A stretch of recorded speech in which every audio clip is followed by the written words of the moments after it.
कि हमारे पास सब सुख है। वो वास्तव में था भी।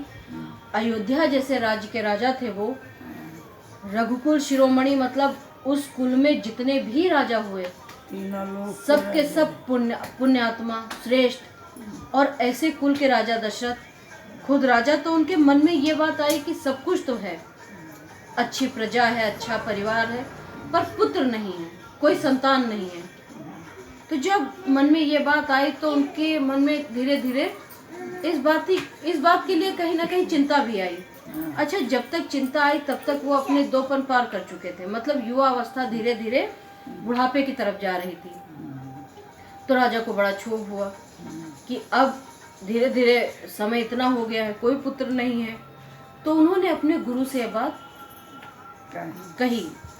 तो उनके जो गुरु जी थे महाराज वशिष्ठ ने उनको समझाया, और उन्होंने, क्योंकि गुरु वशिष्ठ भी कोई साधारण गुरु नहीं थे, शिक्षक किसी भी युग का हो, चाहे आज के मॉडर्न युग का हो, चाहे आज से 1000 साल पहले गुरु वशिष्ठ जैसा हो, हमेशा सम्मान करना चाहिए। गुरु में वो क्षमता होती है जो अपने शिष्य को वो ज्ञान दे सकते हैं जो शिष्य के पास नहीं है। गुरु से ज्ञान प्राप्त करके शिष्य एक बड़े से बड़ी पदवी पर पहुंच जाता है। गुरु भले वही रह जाए, लेकिन उसी की श्रेष्ठता है कि उसकी दी हुई शिक्षा के कारण एक साधारण सा बच्चा भी विख्यात हो जाता है, श्रेष्ठता प्राप्त कर लेता है।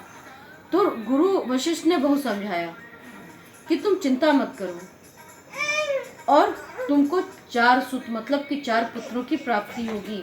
अच्छा, वो भी त्रिकालदर्शी थे, जानते तो ये बात थे, पर अब होगा कैसे? हम लोग क्या करते हैं कि जैसे सोचते हैं कि भगवान के हाथ में सब कुछ है, गए आज ये काम हो जाए, वो काम हो जाए, काम हो जाए, और यथा शक्ति अनुसार बहुत लोग ऐसे भी हैं जो कहेंगे भगवान आज ये काम पूरा हो जाए तो हम आप सत्यनारायण की कथा करवा दी। कुछ लोग कहिए कि ऐसा है भगवान ये काम हो जाए, हम 101 के प्रसाद चढ़ेबे, कोई कहीं 51 के प्रसाद चढ़ेबे, कुछ तो औरों महान हुए थे, कहिए भगवान हम तुमका सोने के मुकुट चढ़वा देवे। अरे ससुर भगवान तुम्हारे प्रसाद के भूखे हैं कि मुकुट के भूखे हैं? मतलब सोच की बात है, मन में उनके प्रति भाव नहीं होता है, विश्वास नहीं होता है, तो वही चढ़ावा चढ़ा रहे हैं जो उन्होंने ही दिया है। संस्थान में, किसी आश्रम में, किसी अच्छी जगह पे दान करते हैं जिससे लोगों का कल्याण हो सके, तो दान करना चाहिए। दान वो करो जिससे लोगों की भलाई हो, जन कल्याण हो। ईश्वर के प्रति अगर आप भाव भी रखेंगे, उनके प्रति मन से समर्पित हो जाइए, वो वैसे आपके सारे काम पूर्ण कर देंगे। लेकिन पूरा तभी करेंगे जब समय होगा, क्योंकि हम जो कर्म करके आए हैं उसका हिसाब किताब तो कहीं ना कहीं लिखा जाना ही है। जैसे हम एक परीक्षा दें तो रिजल्ट तो अपने समय से ही आएगा ना। मान लो आजकल बोर्ड परीक्षा चल रही है, तो जब पता है कि लास्ट जून में रिजल्ट आएगा तो लास्ट जून में रिजल्ट आएगा, उससे पहले नहीं घोषित किया जाएगा। तो कर्मानुसार हमारे जो परिणाम हैं वही भगवान देंगे, पर उसके लिए हमें धैर्य धारण रखना चाहिए। तो जब गुरु वशिष्ठ ने बहुत प्रकार से समझाया, धीरज बंधाया, तो अब महाराज दशरथ ने भी कहा कि प्रभु ये होगा कैसे? तो जो वशिष्ठ ऋषि थे उन्होंने ऋषि श्रृंगी को बुलाया, और ऋषि श्रृंगी को बुलाने के बाद उन्होंने उनसे समझाया कि महाराज दशरथ की जो पुत्र कामना है, पुत्र प्राप्ति कामना है, उसके लिए एक यज्ञ कराया जाए। आज के टाइम में साइंस आगे बढ़ गई है, पहले के टाइम में था सब कुछ ऐसा ही, लेकिन सीधे भगवान, उनके प्रति समर्पण भी था, और जो बड़े बड़े गुरु थे यज्ञ हवन अनुष्ठान से कार्यों को सिद्ध कर देते थे। और अपने जो भी पुराने शास्त्र हैं या जिनसे हमें पढ़ने को सीखने को मिलता है, देखा जाए तो अपनी कहीं ना कहीं ये जो धारा है बहुत अच्छी है कि इसमें है सब कुछ। ऋषियों में, संतों में वो ताकत है कि उन पे भी अगर भरोसा किया जाए तो वो, लेकिन सही वाले हों तो भगवान के बाद अगर वो हैं तो कोई भी कार्य असंभव नहीं है।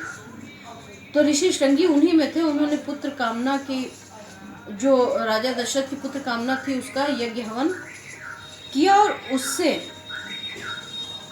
उन्होंने उसमें जो हवन और यज्ञ से धुआं निकला उसमें उन्होंने खीर बनाई, धुआं या आग जो भी रहा, तो उससे खीर बनाई और वो खीर उस एक पात्र में लेकर राजा दशरथ को दिया। जो वशिष्ठ कछु हृदय विचारा, कि हे राजन तुम्हारा कार्य सिद्ध हो गया। तो सोचा विचारा ऐसा नहीं कि मन में खीर देख के कुछ विचार आया, बल्कि जो त्रिकालदर्शी थे तो उनको ये भी समझ में आया कि जिस कामना हेतु ये यज्ञ कराया गया है, जिस हेतु ये प्रसाद बनाया गया है, ये पूरी तरह से सफल अवश्य होगा। तो उन्होंने राजा दशरथ से कहा कि हे राजन, इस हेव्यत्र यानी कि ये जो खीर है ये ले जाओ और जैसा उचित समझो वैसा वैसा भाग अपनी रानियों में बांट दो।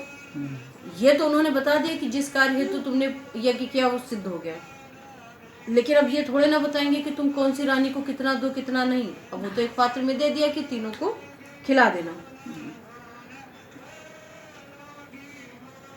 तब अदृश्य भय पावक सकल सबहि समुझाए परमानंद मग। और तब राजा के मन में हर्ष समाया नहीं, मतलब राजा इतने खुश हुए।